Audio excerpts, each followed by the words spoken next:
le maître du monde, où on te laisse en chien. T'es largué par le nouveau continent, fait par l'ancien.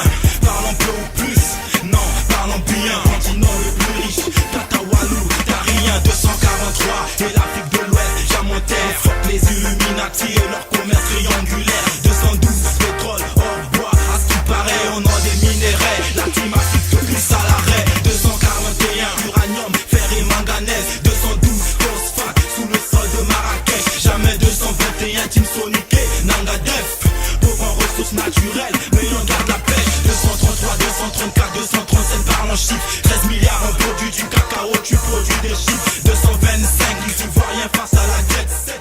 Très chers téléspectateurs et internautes à travers le monde, bonjour et bienvenue dans votre émission Réveillez-vous. L'émission qui a été créée dans le but essentiellement de pouvoir aider l'homme noir sur les problèmes de sa survie, sur les problèmes de sa misère, de sa pauvreté. Alors, nous avons reçu aujourd'hui Ngunza Lobula Loilundo, notre spiritualiste de la religion africaine, puisque nous avons commencé une série d'émissions pour qu'il puisse nous expliquer l'origine de l'univers, l'origine des races, l'origine de l'homme, en bref, l'origine de tout, et peut-être aussi l'origine du Père Créateur lui-même. Comprenez que je suis aussi accompagné avec ma sœur Ambe Mwanza, avec qui nous allons partager notre plateau d'aujourd'hui avec notre invité que je salue. Bonjour Ngunza Lobula. Bonjour Monsieur Kinoka, bonjour les internautes, bonjour les téléspectateurs, bonjour les Africains, bonjour aussi les gens venus d'ailleurs. Bonjour aussi les gens venus d'ailleurs, c'est la première fois. Comprenez que ça avance. Ils sont en train de reculer. On commence à les saluer parce qu'on a appris qu'ils vont négocier avec les Coréens de la Corée du Nord. Le vieux Trump va négocier avec le petit Kim Jong-un. Vous comprenez que c'est tout un fait historique. Le vieillard va devoir débattre avec un petit. Et donc nous sommes dans le droit de saluer un tel acte parce que pour nous, c'est un passage de pouvoir. Nous sommes déjà à l'ère du verso. Je m'excuse d'avoir arraché la parole. Donc nous sommes déjà dans l'ère du verso. C'est ainsi que je suis en train de saluer les gens venus d'ailleurs. Parce qu'ils sont en train de mourir lentement dans leur belle mort. Et pendant qu'ils sont en train de mourir, pendant qu'ils sont en train de céder le pouvoir, parce qu'il n'y a pas d'issue, ils ne peuvent pas le refuser. Tu ne peux pas empêcher à la nuit de venir. Donc le soleil, tout fort qu'il est, ne peut jamais empêcher à la nuit de se présenter et de le chasser. Donc, vous comprenez que les gens venus d'ailleurs, ceux qui sont venus nous dominer, nous coloniser, nous dépouiller, nous chosifier, ils sont au bout de leur force et donc je suis en train de les saluer parce que la nuit a déjà commencé, la nuit a déjà sonné pour eux. Voilà. Très bien Ngunza. Alors Ngunza, en un petit mot, où en êtes-vous avec votre combat de tous les temps, le combat de la libération de l'homme noir, de la renaissance africaine? Où en êtes-vous? Il y a une évolution, quel est votre bilan? Merci beaucoup, M. Kinoka. Nous sommes en train d'évoluer. Nous sommes en train d'évoluer. Notre bilan est largement positif. Dernièrement, nous sommes déjà en connexion avec une grande organisation mondiale qui travaille pour la libération de l'homme noir. C'est l'organisme l'Afrocentricity International. Nous sommes déjà en connexion avec eux. Et donc, nous allons devoir apporter ce que nous pouvons apporter pour libérer l'esprit de l'homme noir. Sur place, nous travaillons déjà avec des amis du CERVA, que je salue en passant. Et petit à petit, les autres Ngunza, c'est-à-dire les autres prophètes, commencent à comprendre aussi le sens de notre mission. Et aujourd'hui, nous ne sommes plus dans le ghetto congolais, nous ouvrons au monde. Voilà pourquoi nous commençons à réaliser des émissions en français. C'est pour permettre justement aux jeunes Africains de comprendre qu'ils n'ont aucun intérêt d'être africains et au même moment être chrétiens, être bouddhistes, être musulmans. Donc ça n'a pas de sens. On ne peut pas être négro-africain et musulman à la fois, négro-africain et chrétien, négro-africain et bouddhiste. Non, ça n'a pas de sens parce que quand même leur Bible leur dit, Dieu a dit, créons l'homme à notre image. C'est-à-dire que l'homme, c'est l'image de Dieu. Par voie de logique, c'est que si l'homme est l'image de Dieu, c'est que l'homme est blanc, c'est l'image de Dieu. Le chinois, c'est aussi l'image de Dieu. L'indien, c'est aussi l'image de Dieu. Le noir doit aussi représenter l'image de Dieu. Alors maintenant qu'on vous apporte un Dieu avec la barbe blanche et tout blanc, un juif, et son nom serait Jésus, et c'est lui le Dieu. Alors à partir de ce moment-là, vous entrez en contradiction même avec la Bible, parce que la Bible a dit que créons l'homme à notre image. Très bien, donc tous les hommes sont l'image de Dieu, donc vous n'avez pas à aller à chercher l'identité de Dieu ailleurs. Dieu doit s'identifier à votre couleur de la peau. Vous comprenez? Donc Dieu doit obligatoirement porter votre couleur de la peau parce que c'est là que vous allez le reconnaître. Donc Jésus-Christ est Dieu, ok, nous sommes d'accord. Mohammed est Dieu, tout à fait, ok. Bouddha est Dieu, nous sommes parfaitement d'accord. Alors l'homme noir il est dans la merde parce que lui ne sait pas s'identifier à Dieu. Et c'est ainsi que nous leur disons que Mfumu Kimbangu aussi est Dieu parce que il est créé à l'image de Dieu. Et donc en réalité ce ne sont que des ponts. Et Bouddha, et Jésus, et Mfumu Kimbangu, et Muhammad, au fait ce ne sont que des ponts, des relais qui permettent à chaque race d'entrer en contact avec eux. Donc, en fait, ils ne sont pas des créateurs, ils ne sont pas le Dieu Tout-Puissant, ils ne sont pas le Dieu créateur, ils ne sont que des ponts qui permettent aux hommes d'entrer en connexion avec le Créateur. Très bien, merci Ngunza. Alors, entrons vraiment dans le vif de notre sujet, que nous avons réalisé une série d'émissions sur l'origine de l'univers. La fois dernière, vous avez expliqué, vous avez apporté une lumière sur cette problématique, l'origine de l'homme. Le christianisme, le bouddhisme, l'islam ont déjà fourni toutes les réponses aux énigmes que l'homme peut rencontrer sur la terre. Reste à savoir, de votre côté aussi, de nous expliquer quelle est l'origine de l'univers, l'origine des races, l'origine même du Père créateur selon la religion africaine. Malheureusement, nous n'avons pas reçu les explications de votre part, suite au temps aussi, qui n'a pas permis que nous puissions avancer. Mais aujourd'hui, nous sommes venus encore, Ngunza, si vous pouvez nous expliquer clairement l'origine de l'univers sans pour autant se contenter des livres sacrés que vous détestez déjà, que vous rejetez en bloc. Merci beaucoup, M. Kinoka. J'aurais pu répondre à mes téléspectateurs, leur apporter une lumière sur l'origine de tout, y compris même de Dieu, parce que Dieu aussi a ses origines. Contrairement à ce que les gens venus d'ailleurs sont venus raconter ici, ils sont venus nous escroquer. Dieu avait son début, qui est malheureusement sans début, et il a aussi sa fin, qui est malheureusement sans fin. Là, vous nous embrouillez.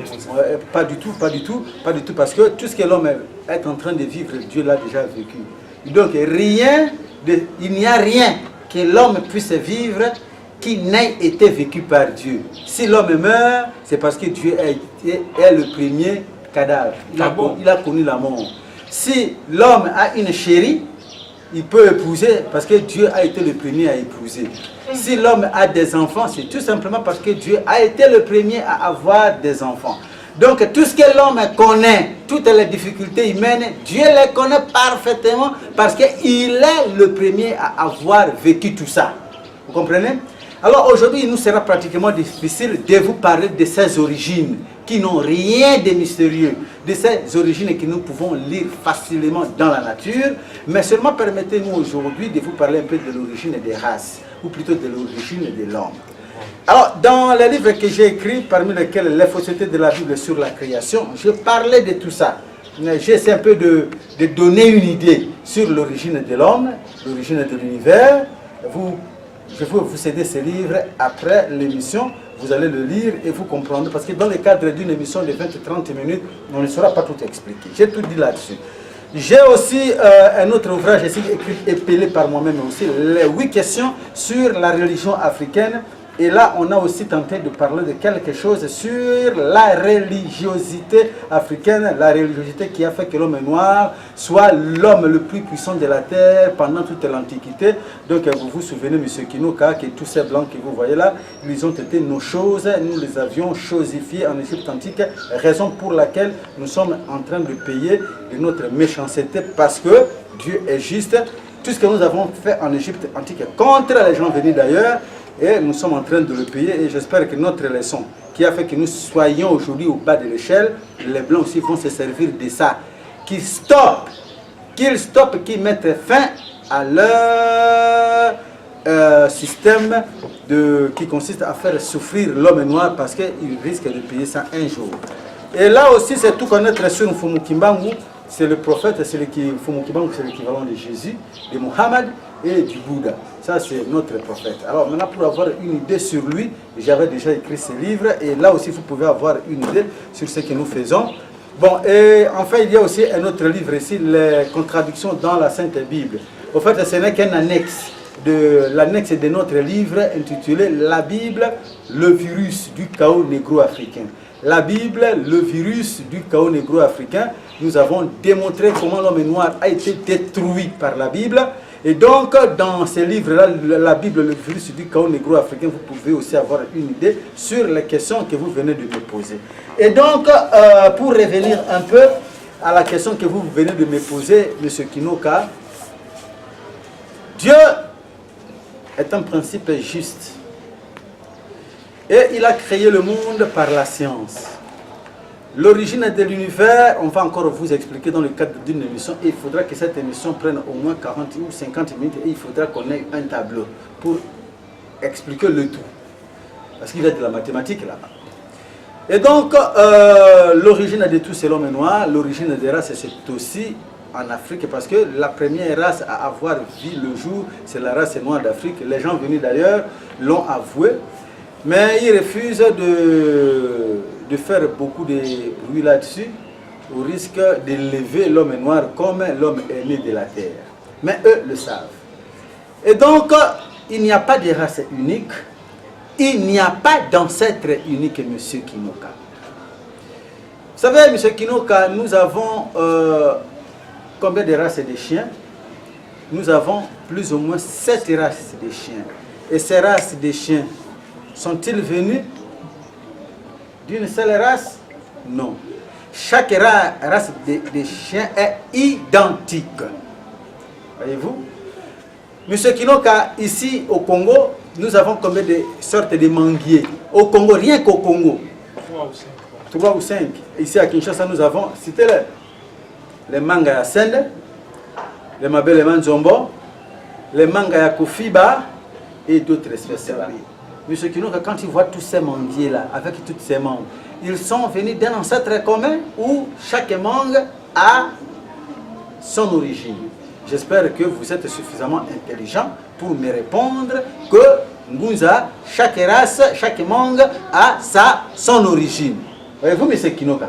Comme chaque race de chiens, les races qui sont venues de l'Europe, qu'on commence à voir aujourd'hui, et avec nos races d'ici, ils sont issus d'un seul ancêtre? Faux et archi faux. Voyez-vous? Ça nous prouve. C'est faux, non. Ça n'a rien à prouver parce qu'il n'y a pas eu un travail de botanique qui a fait qu'il y ait hybridation. Non. Chaque race est authentiquement créée telle qu'elle. Vous voyez, M. Kinouka? Alors, il n'y a rien à prouver. Il n'y a rien à prouver, à moins que les gens venus d'ailleurs le fassent. Alors, M. Kinouka, vous comprenez qu'il y a un problème. Parce que les gens venus d'ailleurs, connaissant la vérité, ils ont voulu nous tromper. Le bon Dieu, en créant le monde, il a créé le monde en fonction de la géographie physique, M. Kinouka. Le bon Dieu a créé le monde en fonction de la géographie physique. Comment? Oui, allez-y. Pour créer l'homme noir, le bon Dieu a créé l'homme noir en Afrique, dans le pays des tropiques, en pleine chaleur. Et sachant que l'homme que j'ai créé dans ces conditions va souffrir, il a pris une peinture noire. Et voilà pourquoi nous sommes noirs. Il a mis des cheveux crépus qui peuvent résister à la chaleur. Le mélanoderme, donc le mélano, la couleur noire, c'est pour la résistance à la chaleur. Et il les a placés en Afrique dans la chaleur. Les blancs, ils ne peuvent pas supporter la chaleur. Où dois-je les placer? Quand il a imaginé dans sa science, il a compris que non. Dans les climats tempérés, là où il fait très froid, je vais mettre les blancs là-bas. Eux, au moins, ils vont supporter le froid. Et quel genre de chevelure vais-je leur donner? Il a grillé les cheveux de l'homme blanc, non, l'homme noir. Il a vu qu'avec les cheveux crépus, ça ne va pas. Il a grillé leurs cheveux et voilà pourquoi les blancs ont des cheveux frisés, ou plutôt défrisés. Vous avez vu? Et il les avait placés là. Même chose pour les animaux. Tu ne trouveras jamais loup, ou plutôt le léopard en Europe, ou le lion, non. Là-bas, ils ont des loups. Pendant que nous, ici, nous avons nos renards. Hein? Nous avons nos liobos. Voilà, en fait, le terme. Je ne sais pas moi comment on l'appelle en Congo. Chez nous, nous avons nos léopards et ils ont, paraît-il, des tigres. Et toutes ces différences, c'est en fonction du climat de ce Kinoka. Le bon Dieu, tout savant qu'il est, il nous a donné le palmier. Et le palmier ne poussait pas du tout en Europe tropicale. Et sachant que l'homme noir n'a pas, lui, l'olivier, il a mis dans le palmier les vertus qui peuvent nous aider à soigner nos maladies. Sur base de l'huile de palme, nous pouvons soigner le rhumatisme. Et comme chez les gens venus d'ailleurs, et ils n'ont pas le palmier, il a donné l'olivier, qui ne s'est pas poussé ici, M. Kinoka. Et avec l'huile d'olive, ils peuvent soigner plusieurs de leurs maladies.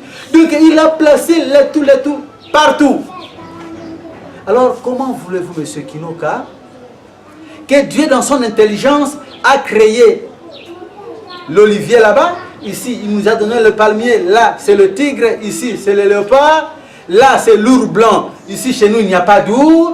Ici, chez nous, nous avons d'okapi. Chez eux, il n'y en a pas. Il l'a fait en fonction, en connaissance des causes. Il y a une raison scientifique et géographique qui a fait que vous pouvez trouver le kangourou rien que en Australie. Donc vous voulez dire que nous ne sommes pas issus tous des mêmes ancêtres? Pas du tout, pas du tout. Nous ne sommes pas issus d'un même ancêtre parce qu'il y a plusieurs sortes de palmiers. Le palmier dattier, le palmier de noix à palme que nous consommons, ils ne sont pas issus d'un seul ancêtre. Mais ce sont tous des palmiers. Tous les chiens sont chiens, mais ils ne sont pas issus d'un seul ancêtre, M. Kinoka. Voyez-vous? Donc toutes ces différences, c'est naturel. Donc Adam, il paraît que c'est leur ancêtre commun parce qu'ils n'ont pas d'ancêtre. Ils ne connaissent pas le nom de leur ancêtre commun. Ils ont donné seulement le nom de Adam. Adam signifie homme. Ils ne connaissent, ils ne sont pas comme nous. Ce sont des gens qui ne connaissent pas leur histoire. Raison pour laquelle ils sont particulièrement méchants. Ils ne connaissent pas leur ancêtre d'origine. Adam signifie tout simplement homme. Ève signifie tout simplement femme. Tu vois, des incultes qui veulent nous apprendre, qui veulent chercher à nous apprendre à connaître Dieu. Des élèves, des enfants à qui nous avons appris à connaître Dieu, M. Kinoka. Nous, notre ancêtre commun, c'est Nzalapanda. Nzalapanda, la maman c'est Kitelekuna. C'est connu, même l'histoire du fruit défendu. Mais venez au Congo, venez en RDC, on va vous parler de l'histoire du fruit défendu, l'histoire de Maungu, à qui on a demandé de ne pas contourner le palmier. Et quand il a contourné le palmier, il s'est vu obligé d'être divisé en deux parties. Il a connu une opération et Kitelekuna est sorti de ses seins. Nzalapanda est resté un homme. Et à partir de là, ils se sont dotés d'une postérité. Ngunzala, c'est un mythe. Hein? Pas du tout le mythe, c'est une histoire qui a été connue en Égypte antique et qui s'est transmise et qui est présente et vivante jusqu'à ces jours dans le Congo d'Yantouti là. Et les gens venus d'ailleurs, quand ils étaient nos esclaves, ils ont ramassé ça sans avoir compris les tenants et les aboutissants. Ils sont allés parler de l'histoire d'un certain Adam qui a sorti sa femme de ses côtes, des enfants nés avant-hier, qui ne connaissaient rien, des incultes, qui cherchent à nous raconter des histoires que nous leur avions racontées. Et plus grave, ils nous apportent même les 10 commandements. Des gens à qui on a appris de vivre comme des hommes. Merci 10 beaucoup. commandements. Merci Non, beaucoup. ne mangez, ne volez pas, ne tuez pas. Tata Kinoka, chez nous, quand tu vas dire à ton papa que papa ne tue pas parce que Dieu ne veut pas ça, depuis l'Égypte antique, il t'appelle, mon fils, c'est bien. On t'a dit que j'ai volé quelque part. Tu ne peux pas lui dire ça, monsieur Kinoka. Quand tu dis à papa, papa, écoutez, il ne faut pas prendre la femme d'autrui, une femme mariée, ce n'est pas bien, Dieu ne le veut pas. Il va t'appeler, mon fils, viens. Qui t'a raconté que moi j'ai pris une femme d'autrui? Pourquoi? Parce que toute la loi de Dieu était gravée dans leurs esprits et c'était écrit dans leur cœur. On ne pouvait pas apprendre à l'homme noir les 10 commandements. Ce sont des histoires que nous avions appris aux gens venus d'ailleurs, qui étaient des incultes, qui ne connaissaient même pas Dieu. Et des gens à qui on a appris, ils viennent, je termine par là, ils viennent encore nous apprendre ce que nous leur avions appris. Voyez-vous la méchanceté. Alors là, c'est très grave parce que aujourd'hui, Monsieur Kinoka, l'homme noir doit se débarrasser de tout ça. Les 10 commandements, ils sont venus apprendre ça chez nous ici. La circoncision, on a appris ça ici. Abraham est venu comme un inculte qui n'avait pas d'enfant. Jusqu'à l'âge de 80 ans, il n'avait pas un seul enfant. Pourquoi? Parce qu'il était incirconcis. Et lui-même ne savait pas qu'il n'avait pas d'enfant parce qu'il était incirconcis. On lui dit, mais monsieur, comment toi tu vas avoir des enfants? Tout incirconcis que tu es comme ça. Là, c'est votre Alors, histoire. il a connu, Abraham a été circoncis à l'âge de 80 ans. Et pour avoir son premier bébé, il fallait qu'il prenne une femme noire, notre sœur Agar. Et voilà qu'il a eu un fils aîné grâce aux Noirs qui l'ont appris la circoncision. Et maintenant, on va vous dire que Abraham, c'est le père de la circoncision. Mais c'est un élève qui est venu apprendre la vérité chez nous ici. Et c'est ce qui est malheureux. Donc, chers internautes, comprenez que c'est l'un des plus grands combattants de la liberté africaine. Ngunza, je ne suis pas seul, je suis aussi avec ma sœur qui a ses préoccupations, qui va vous poser ces questions et vous allez devoir lui répondre. Merci, très cher internaute. Je vous remercie encore une fois, mon très cher confrère Kinoka, de m'avoir donné la parole. Question de curiosité. Ngunza Lobola, qu'est-ce que vous avez sur votre cours? Mais c'est du fétichisme, n'est-ce pas, Ngunza Lobola? Mais c'est grave ça. Madame, mais pourquoi vous appelez ça fétichisme? Puisque nous voyons ça dans de maisons de féticheurs, c'est pourquoi j'ai appelé ça du fétichisme. Alors donc toi, tu as déjà été dans la maison de féticheurs. Qu'est-ce que tu es allé chercher là-bas? Parce que c'est là qu'on tue. Vous voyez, elle a déjà été chez les féticheurs. Non, je comprends. Elle n'a pas été dans les maisons de féticheurs, mais certainement on lui a dit que des histoires comme ça, c'est pour les féticheurs. Hein? Oui, bien voilà. sûr. Alors madame, quand vous portez des coris là, les chapelets, vous égrenez ça. Hein? Ça c'est mon petit sac, le sac qui fut porté par mon oncle depuis très longtemps. C'est ça qui a vu défiler plus de 10 chefs coutumiers avant moi. Plus de 10 chefs coutumiers. Et c'est ici que moi je garde, si je veux... Vos formules magiques. Non, pas du tout. Il y a des trucs bizarres là à l'intérieur. Quel est le truc bizarre? Ici, ça c'est le rouge. Quand je veux me peindre en rouge, je vais devenir tout rouge comme un roi, comme un chef. Je sors ça d'ici. Parce que c'est le rouge ici qu'on appelle le ngola, hein, que le roi, ça vient de très loin, de mes ancêtres. Ici c'est le pembe, hein, on appelle ça biengo, la couleur blanche. Vous ne connaissez pas le biengo? L'onction, les blancs sont méchants. Hein. Avec Jésus en tant que roi, on devait lui faire de l'onction. Hein. Prendre ça, vous dessinez, vous mettez quelque part, c'est pas moi si ça va se dessiner. En signe de royauté. Ça dessiné déjà? Voilà, la couleur blanche. Donc, chez eux, les gens venus d'ailleurs, pour devenir roi, comme Jésus avait la prétention de le devenir, ils devaient connaître l'onction de l'huile. Par contre, chez nous, quand tu deviens roi, tu dois aussi connaître l'onction. Mais avec ça, avec le pembe ou avec le ngola, et c'est le signe de royauté. Alors maintenant, moi, comme ces histoires sont venues juste de chez mes ancêtres, je les garde, mon ngola et mon blanc, je les garde ici. Si j'ai un peu de sous aussi, un peu d'argent, je peux garder ça ici. Parce que tout ce qui est sacré, essentiellement c'est pour ce qui est sacré. Bon, si j'ai un peu d'argent et que je voudrais faire quelque chose d'assez sérieux, je demande aux ancêtres que je vous donne ça en fonction des reconnaissances. Et bénissez ça. Pas multiplier, l'argent ne se multiplie pas ici, ce n'est pas du tout une banque. Mais quand je protège ça ici, je demande aux ancêtres que voilà, comme vous n'êtes pas présent, comme je ne vous vois pas, eh bien, je n'ai pas le moyen de vous remettre un peu de mon argent. Mais parce que vous avez touché à Sempoké, vous comprenez? Parce que vous avez touché à Sempoké avant que je n'entreprenne telle action, eh bien, je vous demande de venir ici. Bénissez mes sous, bénissez mon argent. Je le mets ici pendant 3, 4, 5 jours, 3 mois, pourquoi pas, autant de temps que ça peut faire. Eh bien, quand je récupère ça, dès que je mélange ça avec d'autres sous, c'est déjà béni. Donc, chez les Blancs, on appelle ça les talismans, mais chez nous, c'est les bons cocos. Les bons cocos, la connexion avec les ancêtres, ça n'a rien à voir avec le fétichisme. Donc, madame, il faut avoir quelque chose de symbolique et émanant de vos ancêtres. Cessez d'utiliser les chapelets. Cessez d'utiliser le tasbir, ça n'a rien, ça ne vous met aucunement en connexion avec les ancêtres. Faites un peu comme un Bouzalobo là, allez-y voir vos parents, demandez-leur que papa, est-ce que mes ancêtres n'ont rien laissé, quelque chose, un peu de reliques? Qu'est-ce qu'ils peuvent, qu'est-ce qu'ils ont laissé? Qu'est-ce que notre arrière-grand-père avait laissé pour que je garde ça à la maison? Dès que ton papa te remet ça, tu prends ça, tu vas mettre ça dans votre hôtel. Quand tu pries, photo de papa, la photo de votre grand-père, cette relique-là, et quelque chose d'autre, vous priez et ça fait du bien aux ancêtres, toute cette reconnaissance. Voilà pourquoi c'est grâce à ça, c'est grâce à ça que Lobo Lalo Ilondo a pu, qu'est-ce que je dirais, c'est grâce à toutes ces pratiques que j'ai dû blâmer Jésus. Parce que j'avais rencontré Jésus, le faux Jésus, et je l'ai engueulé. Hein? Je l'ai engueulé et il a eu peur.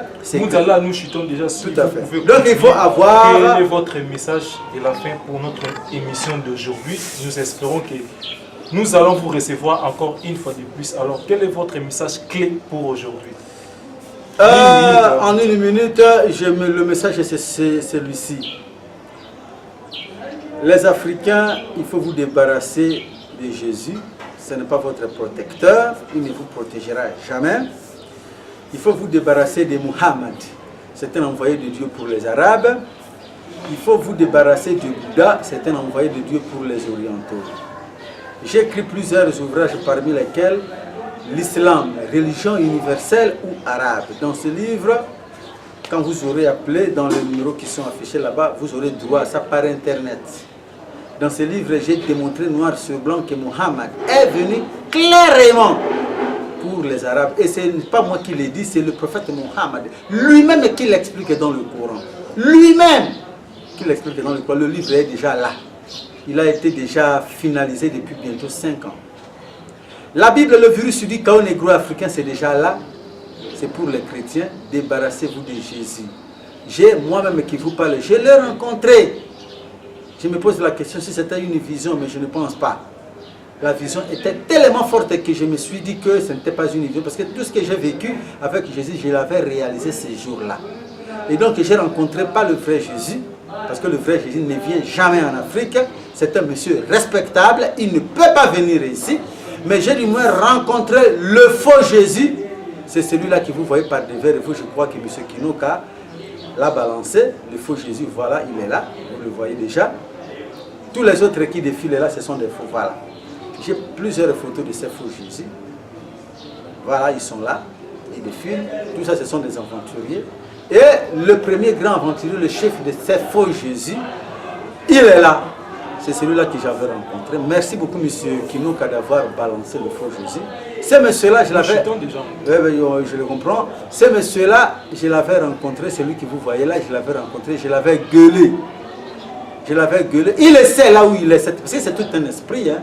C'est tout un esprit, je l'avais gueulé. Et tous les branhamistes suivent ce monsieur-là, le faux Jésus, qui n'a aucun pouvoir sur vous. Et qui n'est là que pour détruire l'Afrique. Débarrassez-vous de ces messieurs-là. Suivez les leçons que nous vous donnons sur votre spiritualité. Suivez Mfumu Kimbangu, il est là. Voilà, merci beaucoup pour avoir balancé la photo de Mfumu Kimbangu. C'est donc le prophète pour la religion africaine. Et je crois que dès que vous aurez compris que l'Afrique a sa religion, et que ce qui fait de l'Afrique la dernière ou la risée de tous les continents, c'est le manque de religion, plutôt le manque de la pratique de la religion.